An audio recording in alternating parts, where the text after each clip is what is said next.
Bonjour, bienvenue en acoustique avec Cédric. On reçoit aujourd'hui Pedro Alves qui va nous parler d'une très très belle cause, Cœur de tribu et Actebo. Bonjour Pedro, ça va ? Ça va bien, bonjour. Voilà, bonjour en fait, à tous. Donc tu es là, on va se tutoyer. On va se tutoyer, ouais. Tu es là donc pour nous parler de ce projet, de ce très très joli projet, donc Cœur de tribu. Est-ce que tu peux un peu nous expliquer ce que c'est que ce projet ? Oui, en fait, je suis là donc pour parler de cette association. C'est une association qui est là pour réaliser des rêves des gamins qui sont à l'hôpital.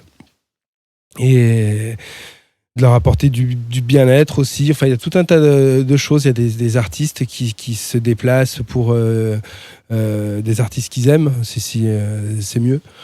Pour les égayer un petit peu, essayer de faire la part du colibri, comme on dit, dans ce tourbillon. Voilà. Qu'est-ce que tu veux qu'on fasse ? On s'investit comme on peut. Et là, on m'a demandé donc de participer à ce titre qui est là pour eux. Donc, on connaît le principe, les gens doivent l'acheter. Et une partie des fonds va être pour eux. En fait, pour réaliser le maximum de rêves. S'il y en a un qui veut rouler en Ferrari, s'il y en a un qui veut faire de la montgolfière, voilà, on fera tout ce qui est possible et réalisable. D'accord. Donc, c'est l'association Actebo donc, qui s'occupe de ça. Est-ce que vous pouvez un peu nous parler de l'association Actebo, en fait, que moi, je ne connaissais pas ? Moi, je ne la connaissais pas plus. Mais c'est une association qui, déjà, se démerde vraiment pas mal parce qu'il faut l'organiser, tout ce bazar. Le clip est super bien fait. Ils ont été chercher beaucoup de personnalités, comme Harry Roselmack, Nathalie Marquet. Il y a des stars de Plus belle la vie.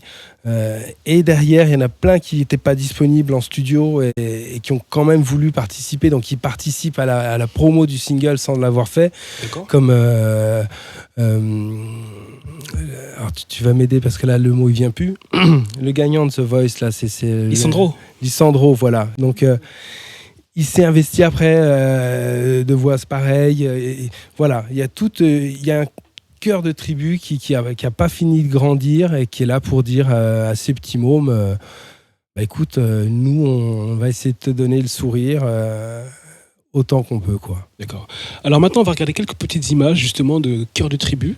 Donc ce joli projet avec l'association Actebo. Donc regardez. Mon meilleur ennemi, aujourd'hui sera notre force de demain. L'envie d'éclaircir mon destin. Je vis avec mon meilleur ennemi.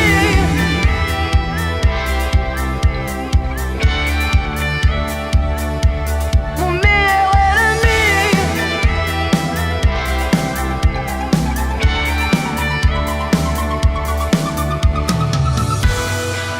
Ce message s'adresse à tous les enfants malades.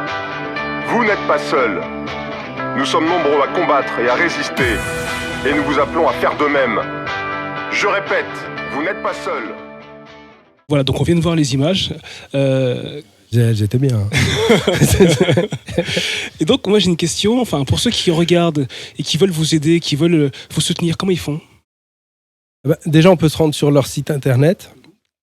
Ils doivent également avoir une page Facebook où il y a tous les liens pour y faire des dons. Donc, on connaît maintenant le principe. On connaît parce que les Français sont généreux. Et c'est voilà pourquoi ils savent que, voilà, enfin, les moins généreux d'entre eux, ils savent qu'ils peuvent se faire défiscaliser une partie.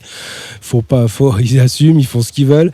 Mais voilà, on a l'habitude de donner, c'est pas prêt de finir. Donc, voilà, on sait qu'en France, il y a des gens qui ont faim. On sait qu'il y a des gens qui ont bas de toit. Et il faut aussi qu'on prenne conscience qu'il y a des gens à l'hôpital qui se sentent seuls, même si on est des enfants, parce que on n'a pas tous un hôpital en bas de la rue. Donc parfois la famille proche, elle est à 200 bornes. C'est pas évident de se faire soigner pour une saloperie et c'est d'être avec le minimum affectif. Donc voilà, prenons conscience aussi de ça. Moi je l'ai fait, j'y suis allé dans les hôpitaux. Pas depuis un moment, parce que j'ai maintenant une petite fille de 3 ans, une de 7 ans. Donc il y a un moment, ce qu'on voit dans le fond de l'œil, c'est l'humain. Et l'humain, on le voit dans les yeux de tout le monde, dans les tiens, dans celui de mes enfants. Et Et quand on voit des gamins comme ça, on a du mal à ne pas faire le parallèle avec les siens et avec sa propre vie. Donc moi, ça me fait un peu flipper. Mais voilà, faut passer au-dessus, faut y aller, il faut... voilà, parce qu'en donnant, tout le monde donne, on va trouver les remèdes, on va trouver tout ce qu'il faut pour toutes les solutions. D'accord. Et puis voilà, un jour, on n'aura même plus besoin d'aller dans les hôpitaux et ce sera très bien. D'accord. Donc n'hésitez pas à soutenir Cœur de Tribu, ce très très joli projet. Donc Pedro, vous êtes aussi donc chanteur. Moi, je vous ai vu à l'époque sur scène dans la comédie musicale Les 10 Commandements. D'accord. Voilà.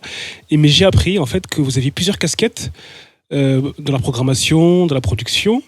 Et j'ai vu aussi que vous avez collaboré avec le boss, avec Johnny Hallyday. Est-ce que vous pouvez nous expliquer comment ça s'est passé? Comment est-ce qu'on collabore avec Johnny Hallyday? Alors là, c'était un coup de bluff au départ. Je venais de quitter Warner et j'avais envie de bosser dans la production. Donc je travaillais déjà au Sentier des Halles, j'étais producteur pour le Sentier des Halles. Et j'ai croisé le manager de Johnny, qui s'appelait Michel Yankelevitch. Il s'appelle toujours comme ça. Enfin, on touche du bois, même il me semble. Et il recherchait un directeur artistique pour les projets web de Johnny. D'accord. Toutes ces choses-là. Et j'ai relevé le pari. Et finalement, c'était au départ, à l'essai, on sait comment ça se passe. Et je suis resté pendant plus de 2 ans. D'accord. Jusqu'au fameux Tour 66, qui était la fin de sa carrière, qui devait être la fin de sa carrière. Et là, je suis parti ailleurs, rejoindre d'autres aventures. J'aime bien m'intéresser à tout. Et aujourd'hui, un artiste doit être assez prolixe, il doit toucher à tout. Parce que c'est fini les maisons de disques qui s'occupent de tout et qui gèrent tout de A à Z. C'est vrai. Finalement, ça peut n'être que pas plus mal. Parce que c'est...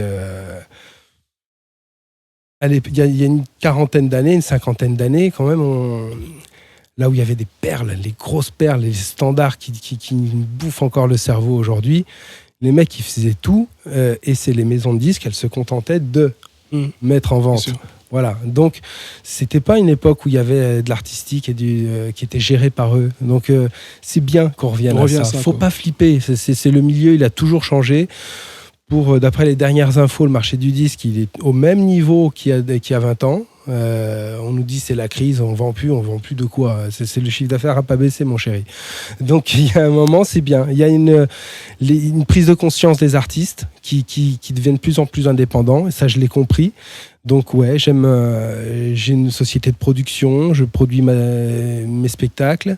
Là, on est en train de préparer la tournée qui va démarrer en octobre. Le temps de la faire, donc j'aime m'investir dans tout ça et j'encourage tous les artistes à le faire parce que il n'y a aucune catastrophe à l'horizon, la musique est pas morte quoi.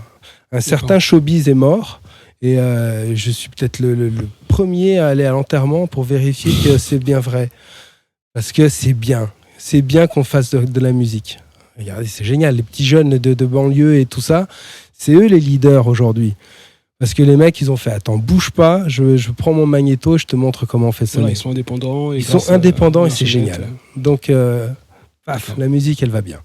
Alors maintenant, les amis, on va écouter Pedro Alves, indépendant, live, piano-voix, dans En Acoustique avec Cédric. À très bientôt.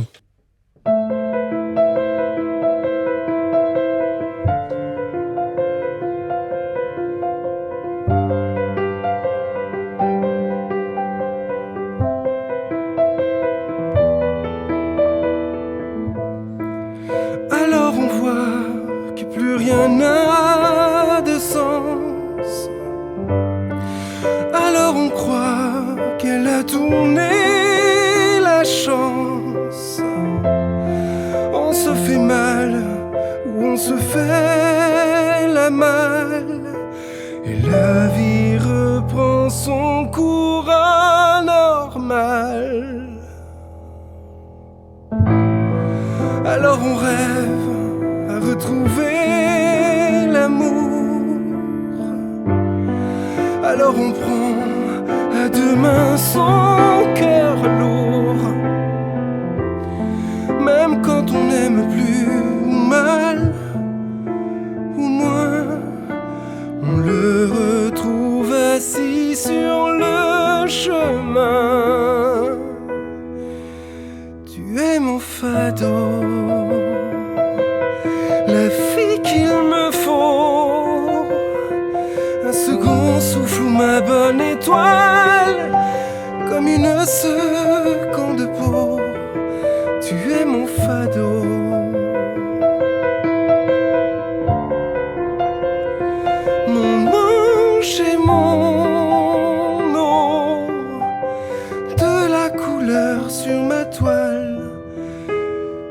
es mon fado. Alors on sent qu'au fond de nous se rangent et les malheurs, les souvenirs étranges. On se relève plus grand qu'avant, c'est sûr. On apprend le verbe aimer au futur. Tu es mon fado, la vie qu'il me faut, un second souffle, ma bonne étoile, comme une seconde peau. Tu es mon fado,